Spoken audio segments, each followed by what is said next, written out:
তোমার ঘর মোর ঘর ভালো মানে जों माने जेबो दाय गैखाया नालाय मानो होनबा ओरैनो नंखायदायाव जों माने गावसोर जानो बेनि थाखायनो जों गावनि जिउखौ बासायनो थाखाय जों गाव ओंखारबोदों जों 6 जन जों एनएलएबि जोंखौ डिसचार्ज होदों बेनिफ्राय जोंखौहाय माने पुलिसनो एरना होनानै जोंखौ आफाद गोदान दानो नागिरदों होननानै जोंखौहाय फोसावदों बेनि थाखायनो जों खारनानै थानो गोनां जादोंमोन दा जोङो ओंखारबोफिनबाय जों दा गोजोनखौ लुबैयो मोजाङै थानो लुबैयो न'आवनो সেইমতে তাৰমানে আমি আহিলোঁ তেওঁলোকক আমি এতিয়া কৰায়ত্ব কৰিলোঁ এনে আমি শুনা মতে তেওঁলোক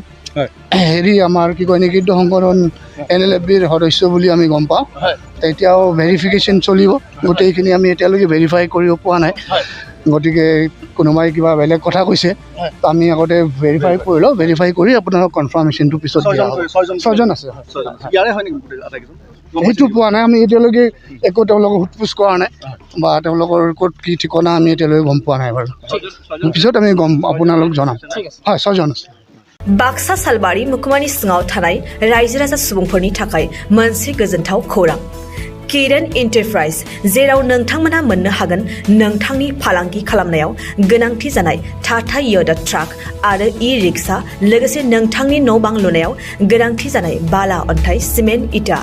बाक्सा जिल्ला सालबारि मुखुमानि सालबारि भबानिपुर लामायाव थानाय बे किरण एन्टारप्राइजआव नोंथांनि थांना थानायनि जिउआव गोनांथि जानाय टाटा योदा ट्राक ई-रिक्शा आरो बाला अन्थाइ सिमेन्ट इटाफोरखौ गोरलैयैनो मोननो हागोन गोनांथि जानाय सुबुंफोरा 9101113708 आरो 9401079621 जानबुं अनजिमायाव खौरां लाहरनो हागोन गोग्गो आदार जाग्रा सुबुंफोरनिसिम मोनसे गोजोनथाव खौरां उदालगुरि जिल्लानि सिङाव थानाय मावरिया गामियाव मनाटिसा गावसुंथा हानजानि सोद्रोमा हांमा ब्रह्म बिथाङा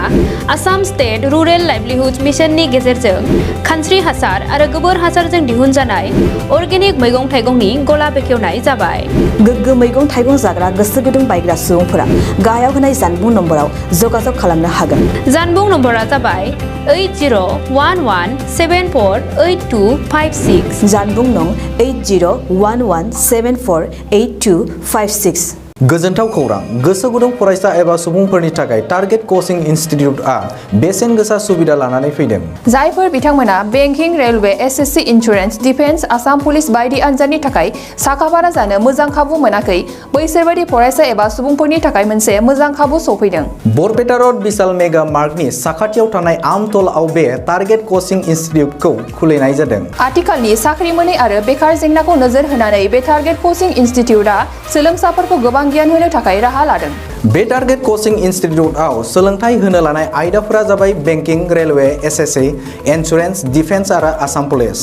जायफोर सोलोंनो गोसो गुदुं बिथांमोना टारगेट कोचिं इनस्टिट्यूटआव मुं थिसननो एबा गोबां मिथिनो थाखाय 8134097059 एबा 8638961177 जानबुं नाम्बाराव जगाजग खालामनो हागोन